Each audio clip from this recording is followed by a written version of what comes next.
Assalamualaikum warahmatullahi wabarakatuh. Pamirsa subscriber Ki Sunda anu satia satuhu mancok di mana wae ayana. Dina dangat ayeuna urang neraskeun hanca dongeng ganjaran hutang kanyeri bagian ke-20. Ieu anu nganggitna Bapak Tatang KS. Sumangga supados teu nyangkolong teuing kana waktos wilujeng ngadangukeun. Mungka hoyong abdi anu sakumaha disanggemkeun ku Abah kamari ieu milari istri teh ulah dapuan sae rupina luhur kuta ageng dunyana sawios kanu tahapan langkung ti urang supados nu leres-leres belana kitu ge ulah bela sakadar kana dagingna wungkul ari kana tulangna ditolak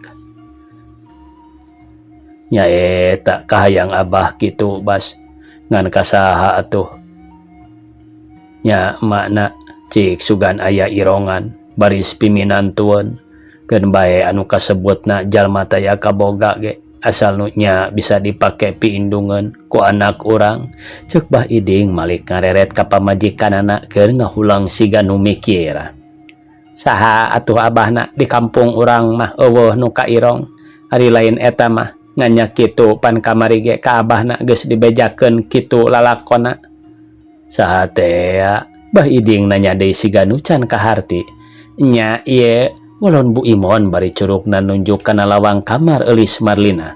Oh nyeta kitu aya nu karong rada sulit. Bah Iding kakarangartieun bari ngarindat kasambas anu kabeneran manehna ngareret atuh srek bae hatena rada teu geunah tuluy nanyakeun. Saha kitu Bah? Sambas netep bapana kitu deui ngareret ka indungna nu keur ngahulang. Nah, nya eta atuh Bas. Rada berat nyaritakeun anak Abah teh diceritakeun kumaha teu diceritakeun kumaha keneh jadi sok inggis pelengkung bekas nyalahan tapi nya teu nanaon keta balik-balikanan teu dijelaskeun bisi jadi angan-angan ih atuh kan tenan Abah sawangsulna teu dijelaskeun bilih janten gangguan ka abdina namun kitu ge upami leres nu janten sepuh nyaah ka putra upami henteu mah teu sawios-wios ceuk sambas meni ngageri teu nanaon ku Abah dicaritakeun ngan omat ulah pondok pikiran memang keur Abah jeung emana ge cita-cita teh asa kacida hanjakalna tapi dalah dikumaha da geus jadi bagianana nyata satadina mah Abah teh geus aya irongan pikeun pipamajikaneun Abas ngan hanjakal manehna can aya kaputusan rek panjang atawa pondokna jodoh jeung salakina ceuk Bah Iding bari panon teu boleh ngareretan ka lawang dapur sok sieun Eulis Marlina norojol padahal harita nu dipikasieun ku pribumi malah keur ngintip dipipireun imah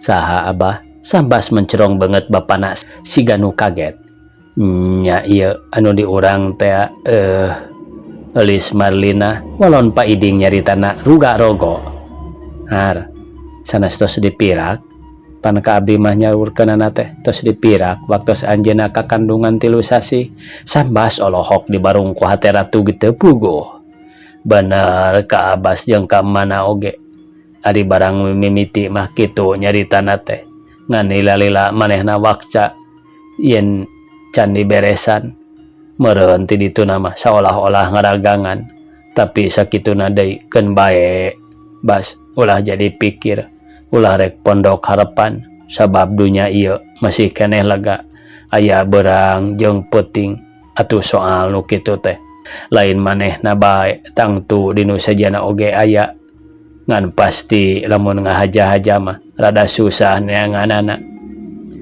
keun wayahna jalu anaking ulah boga rasa handeul najan Abah hidup boga niat ka manehna oge da puguh kitu buktina bisa Abah oge naragal supaya kajodokeun ngan Abah embung dosa sahanteuna engke di akhir di mana papanggih jeung salakina pasti bakal manggihan hiji hal anu teu dipikahayang ku urang asa dibebodo kaya kieu mah Bah kanggo naon atuh nya Eulis Marlina nganggo kersa heureuy kersa ngalisankeun unggelan anu matak nimbul kenari kana hate abdi.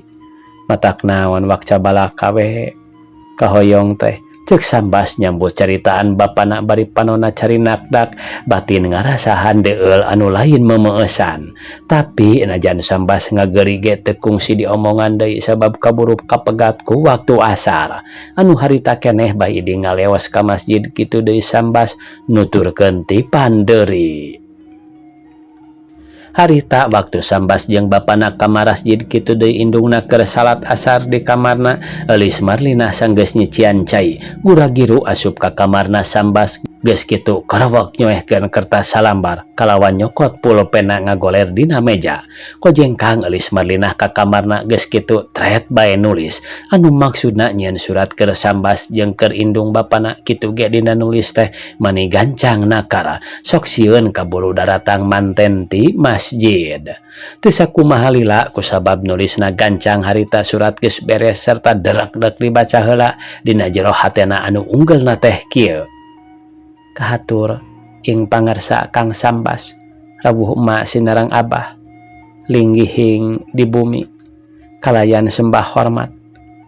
Hawiosing ieu serat langkung ti payun, nada agung pangapunten ti luhur sausap rambut, ti handap sausap dampal, samudaya kalepatan abdi bade nyanggakeun utamina ka Kang Abbas.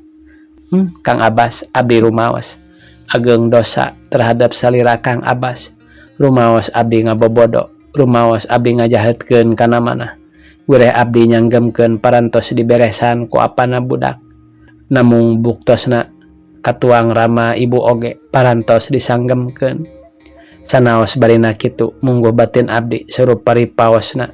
Rup ku padung rap ku lemah kaurugan taneuh beureum.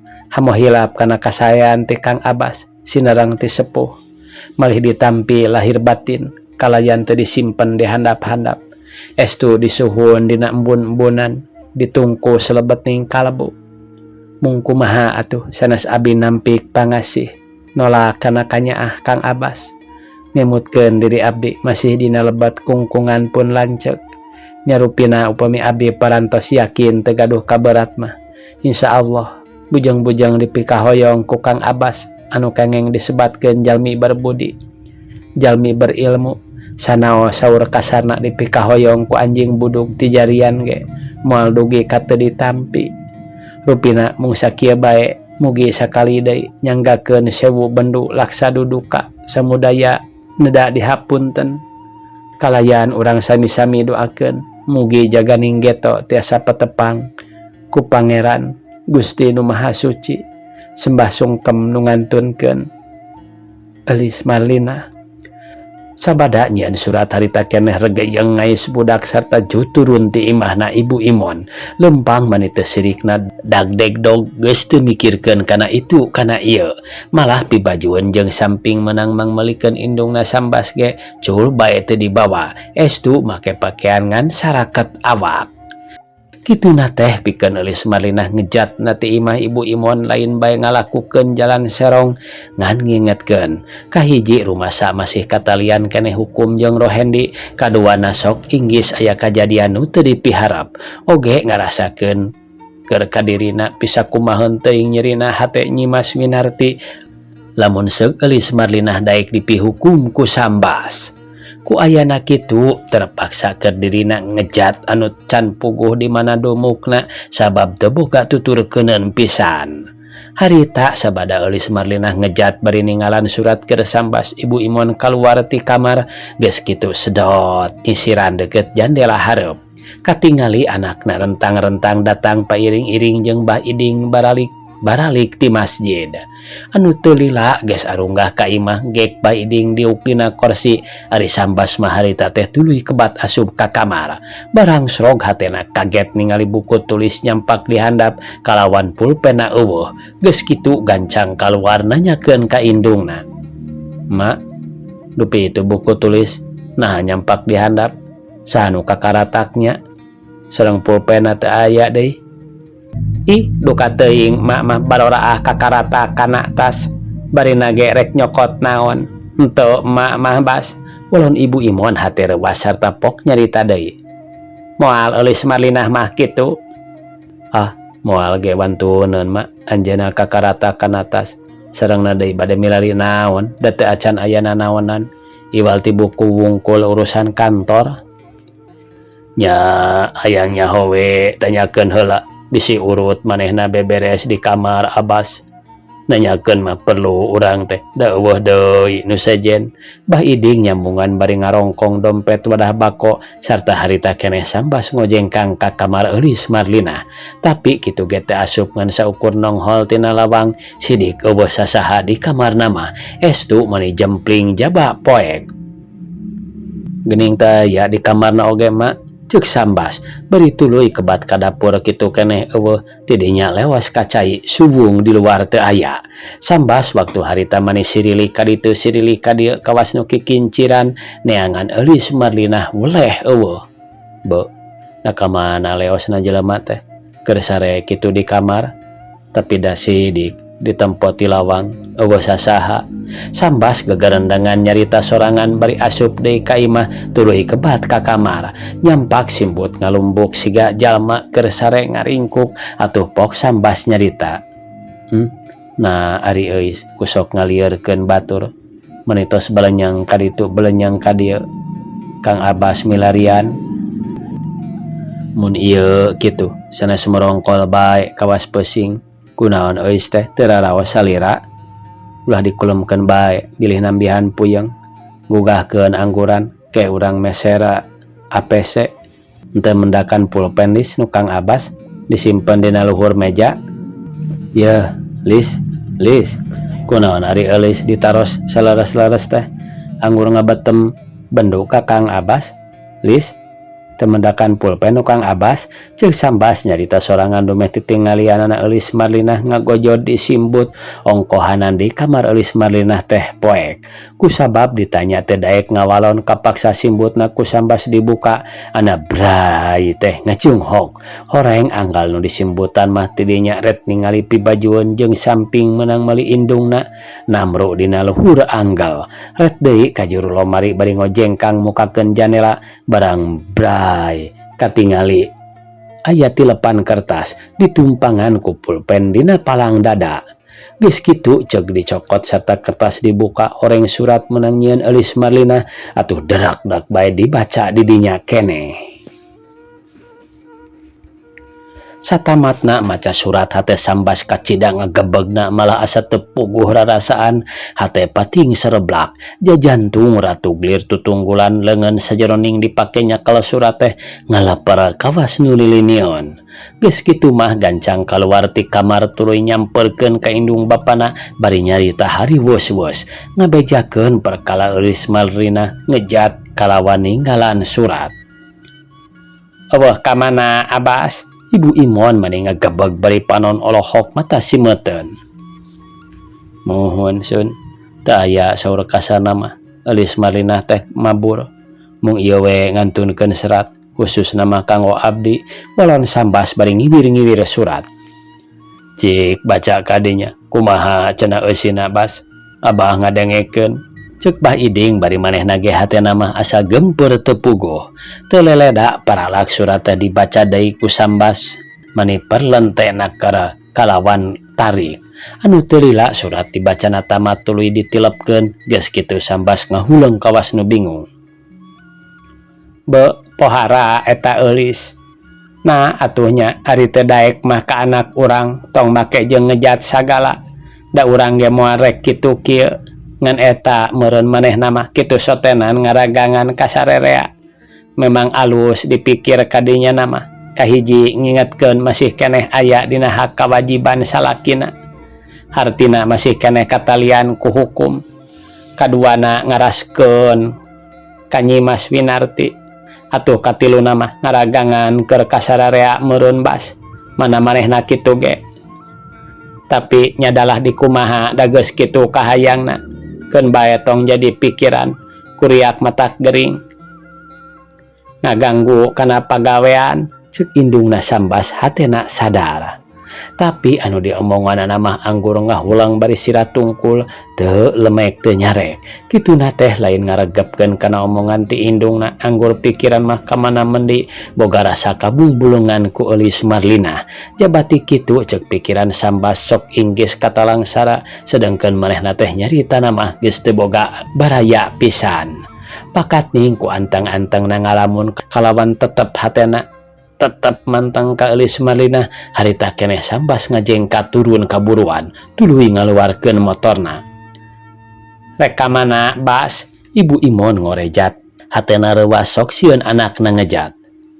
Badaya kaperyogian heula mah ngolon Sambas beri durudud motor diselah ditumpakan anu harita keneh ngapiur, maksudna rek nyusul Eulis Marlina.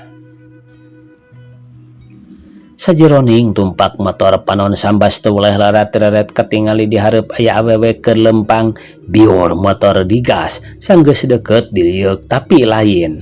Biur deui motor nyemprung reg di warung eureun dumeh aya awewe keur ngangais budak baranggok nu sejen. Dina waktu harita Sambas eueuh deui pagaweanana iwal ti baranyang-baranyang kaditu ka dieu neneangan Eulis Marlina. Reg motorna dieureunkeun ku sabab ngarasa capek jeung lieur, balas nyusul-nyusul Eulis Marlina anu geus aya kana 2 jamna can kapanggih. Pohara Eulis teu sangka sugan teh moal ikhlas ninggalkeun Kang Abas. Padahal najan teu ingkah ge marek naon-naon, kadar Eulis teu suka dipihukum ku Kang Sambas, teu aya halangan. Ari memang Eulis masih dipihukum keneh kudu jadi salaki atawa memang eueuh tapel adam na ti pangeran. Yen Eulis ngajodoh ka Kang Abas, ngan kahayang teh ulah kitu we make ngejatan pabeja. Kari kumaha engke piraku teu kasusul atawa piraku teu kaubek salegana ge kota Bandung, ceuk geurentes hate Sambas bari biwur motorna dijalankeun deui, malah lumpatna asa beuki tarik batan tadi nyemprung maju ka kalerkeun bari panon teu weleh alak ilik bisi kabeneran Eulis Marlina aya di jalan Pasampangan. Itu sigana Eulis teh ceuk Sambas dina hatena bari panon mencerong ka hareup dumeh lapat-lapat aya awewe keur lempang ngadalengeung ngais budak sarta geus teu sabar ceuk hatena geus moal salah deui yen eta awewe nu ngais budak teh Eulis Marlina. Atuh siat bae motorna digas tarik kaliwat saking lir jamparing melesat tina gondewa. Kira antara 10 meter deui motor rada dilawenkeun bari Sambas ngagegero ka eta awewe keur lempang. Lis, bade ka mana? Kayak antosan heula Lis. Sambas gogorowokan nyalukan eta awewe tapi jongjon bae teu ngaliuk-liuk acan. Geus kitu motor rada ditarikan bari teu boleh Sambas nyalukan lis-lisan barang geus deukeut. Eta awewe teh ngareret bari kecrot cumiduh di barungku paroman manija motrot. Anu ceuk pikirna Sambas ngudag teh marukan rek ngaheureuyan. Atuh reuy bae beungeut Sambas mani bareureum hatena reuas aya era aya dumeh kasalahan. Geus kitu belenyang ngajalankeun deui motorna terus ngadudud kakalerkeun siap mengkol ka kenca nyokot jalan anu ngarendeng jeung jalan kareta api. Dikeresakeun waktu harita katingali ti kajauhan aya awewe ngais budak bajuna ruak rawek keur jejeritan tulung-tulungan kusabab dibedol ku hiji lalaki. Aduh, cenah Sambas hatena ngagebeg ningali aya awewe keur dikenyang ku hiji lalaki anu ceuk pikirna awewe galandangan rek dipaksa ku lalaki anu teu nyaho kana hukum susila. Kusabab karunya ningali anakna kokoceakan teu mikirkeun itu ieu naon rupa, biur motor ditarikeun mani asa sakolepat.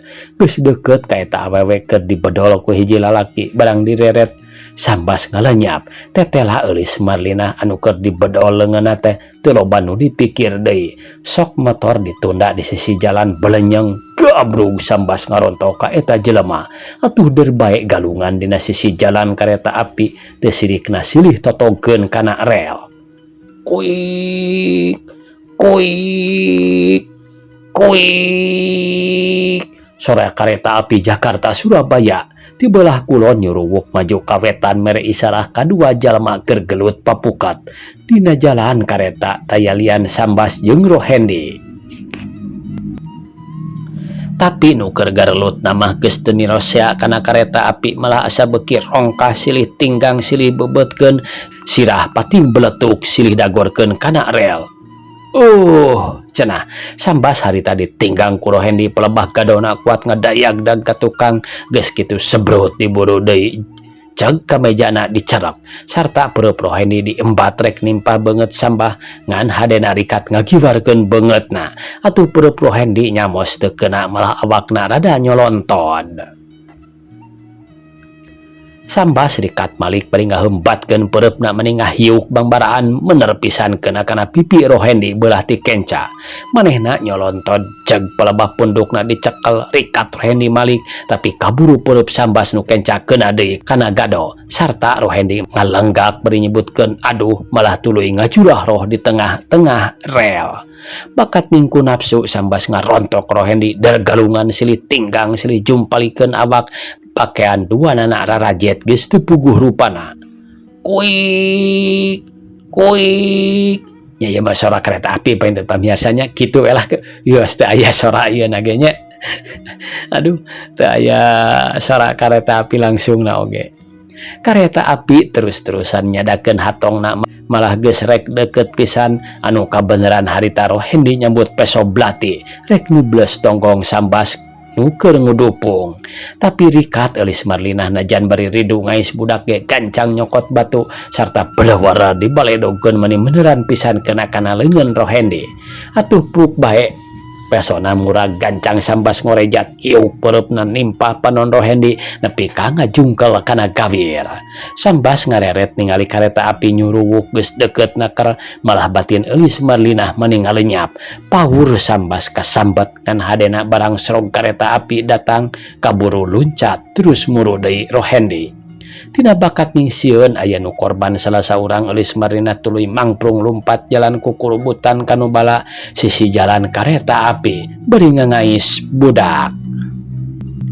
Sanggeus jauh kalawan nu gelut teu katingali brek eulis Marlinah diuk ngalungsar lambar sisi jalan kareta api handapeun tangkal waru dibarung ku ambekan ngahega kesang badag kesang lembut merolok kaluar saluar awak kituna teh bakat tingku capek jeung ruas. Astagfirullahaladzim. Duh Gusti nu Maha Agung teu sangka diri abdi bade ngarandapan kieu hirup jabi pinuh ku kanyerian diwuwuh ku nambihan seueur kadorakaan priatna jalu anaking sing sabar kalawan tawakal muga ulah rungsing pusing ulah boga hate aral subaha wayahna kudu tumarima kana kadar geus milik ti kadim bagja ti kudrat awak hidup di bawah sangsara ku Mamah Kasep muga pengalaman anu pahit kalawan peuheur nyeri perih geus kapanggih lara wirang tos kasorang ku Mamah keur hidup mah muga ulah ngarandapan geus sasamet Mamah sorangan malah lain bae keur hidup lamun beunang nawara teh mah kanu kawasa keur sasaha oge ulah ngarandapan malah cing jadi conto. Nuhun Gusti jisim abdi nampi kana sagala rupa hal ganjaran hirup di dunya kalayan moal nolak kana dosa perdosaan abdi rupina ku ayana hirup jisim abdi kieu teh tos moal boa seueur kadorakaan atanapi mungkin sepuh abdi baheula tukang nyerikeun kanu sanes nu disebat hiji hukum karma nu baris turun tumurun kamana atuh Kasep urang lumampah ayeuna jug-jugeun teu boga balik deui ka si Nini jeung ka si Aki tetep moal ditampa sumawana ku Nini Aki ti bapa mah da puguh Mamah geus diusir mentah-mentah kitu deui ka imah sorangan deudeuh teuing Kasep buah hate Mamah jimat Mamah nu sajati sing sabar jalu anaking muga pahit daging pahang tulang jauh balai para rezekina sing jadi umat Gusti nu soleh masing jadi jalma anu berguna pikeun bangsa jeung nagara. Segruk eulis Marlinah cerik ngebangingik bangun nu kanyanyerian bari ngusapan sirah anakna keur ngagenyel nyusu kalawan beungeutna digalentor di ciuman. Sirah budak maniran cucut balas di hujanan ku Cipanon anu sakitu murubutna. Teureureuh sabab beuki lila asa beuki tambah kanyerian geus puguh kanyerian tinu jadi salaki jeung ti mitoha. Pantas arek kituna teh beunang disebutkeun kanu sabelah cacak indung bapana oge najan bari aya kasebutna sakadar kukutan anu sakitu nolakna nepi ka Eulis Marlina. Ingat waktu di darugulan pajar rek micen orok atuh seblak hatena nyeblak deui karasana pating sereset asa digerihan ku hinis. Waktosna kabujeng sae pamirsa sakitu anu tiasa kapihatur. Wassalamualaikum warahmatullahi wabarakatuh.